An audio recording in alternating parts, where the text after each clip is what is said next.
Communist party of Pakistan comrade Iqbal سے پوچھتے ہیں کہ وہ آج کے دھرنے کے بارے میں کیا کہتے ہیں۔ جناب میرا نام اقبال ہے۔ اصل میں آج بحریہ ٹاؤن کے خلاف جو یہ پورے سندھ کے عوام جو یہاں اکٹھے ہوئے ہیں، یہ احتجاج صرف بحریہ کے خلاف نہیں، یہ کراچی سے لے کر حیدرآباد موٹر وے کے دونوں طرف جو قبضہ کی گئی زمینیں ہیں ان کے خلاف ہے۔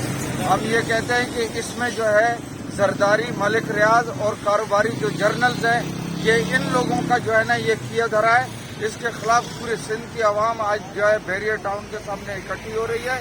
اور سخت مزاحمت کا جو ہے نا آج سے جو ہے وہ آغاز ہو گیا ہے، اور یہ مزاحمت جو ہے جب تک یہاں سے یہ قیمتی زمینیں جو ہیں یہ یہاں کے جو رہنے والے جو لوگ ہیں ان کو نہیں ملیں گی، تب تک یہ مزاحمت جاری رہے گی، چاہے چھوٹے بڑے پیمانے پر یہ جاری رہے گی۔ اور کمیونسٹ پارٹی ان کے ساتھ